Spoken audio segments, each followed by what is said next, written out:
It's a pleasure to be here with you. Let me tell you a little bit about myself before I talk about this country.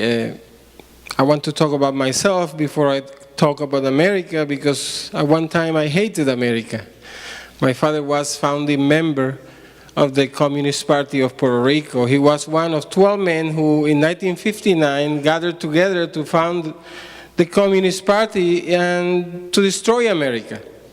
I remember he used to gather us in our small home to talk about the evils of empire, of imperialism, that America was the enemy of humanity and it was my sacred duty to destroy America. He used to go to Cuba constantly and used to gather us to listen to Fidel Castro's never-ending speeches. But I learned how to hate this country. My mother at the other side was whatever my father was. This is the 1960s Puerto Rico, and women were subservient. She had some faith, so she used to sneak us to go to Mass with friends without anyone knowing about it, because my father would not allow. My children cannot go to church. God is the opium of the people. It's the trick of the capitalists that keep you thinking about heaven while they are having a good time here on earth. So I grew up with this double consciousness. On one side, my father's ideas about socialism and revolution, my true religion. But I had these ideas about God and these inklings about this thing that they call God. So I grew up in that kind of environment. Let me read to you very briefly about the philosophy of my father that I embrace with all my heart from his FBI file. I have his FBI file that relates 50 years of communist activity and tells you that he was really a soldier for revolution. I'm going to translate because it's in Spanish. He used to say, proletarian class struggle is the foundation that will bring about the collapse of the capitalist institution. The function of our party is to expand this struggle from the present economic phase to a political phase. That is, shift from claiming rights against particular corporations and capitalist empires into a war against the whole system, claiming profound social, economic, and political transformations. In other words, the entire social arrangement is to collapse into the affairs and institutions of the state. The state became the embodiment of society, and one day we will bring about heaven on earth. And that was my belief.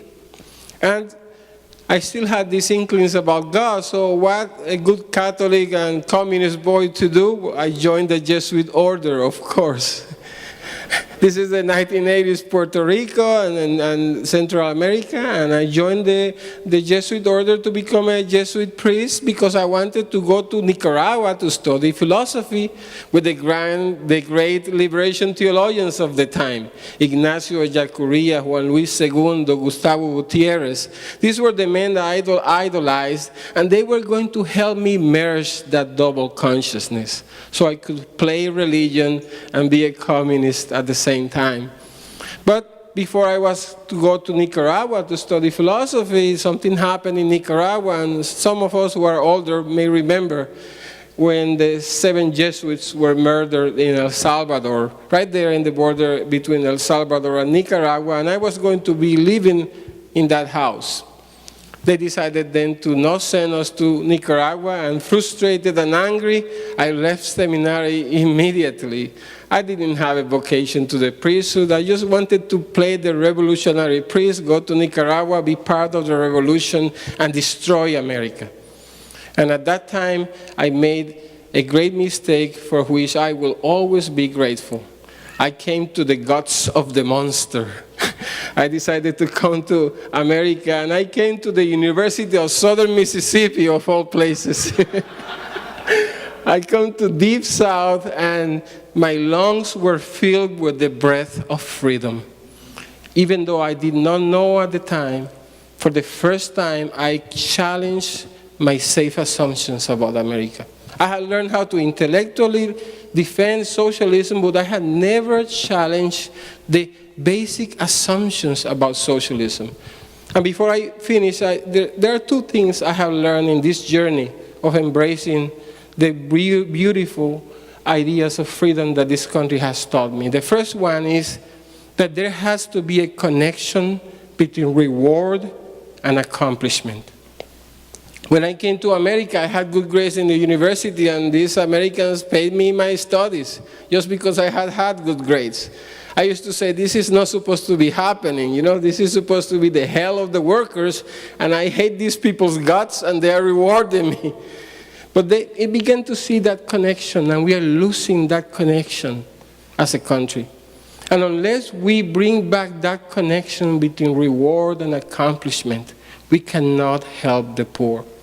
I don't care what we do for people, how many bags of food we stuff with stuff, we will hurt people.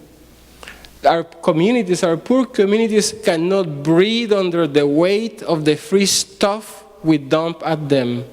And we treat them like animals that only need a mouth to be fed and a body to be clothed, instead of seeing them as unique and unrepeatable human persons made in the image and likeness of God, with the capacity, the moral capacity of self-realization.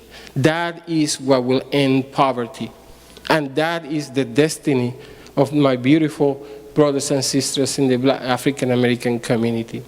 But the second thing I learned was that something I didn't like very much is that when I came to America and I stood here, there was already written in the law a remedy against my discrimination. The law had made me a victim by fiat, had told me, you cannot make it. There is some white guy behind every tree just waiting to make your life miserable. How can you really progress? How can you see hope in that kind of assumption? Instead of telling me, these are my brothers, they told me, beware, these are your enemies. And that is not what we believe. And that's why I'm here today to teach, and that's why the Freedom and Virtue Institute exists, to teach the ideas that America taught me, a connection between reward and accomplishment, and that we are unique and unrepeatable human persons made in the very likeness, the image of God Himself. Thank you.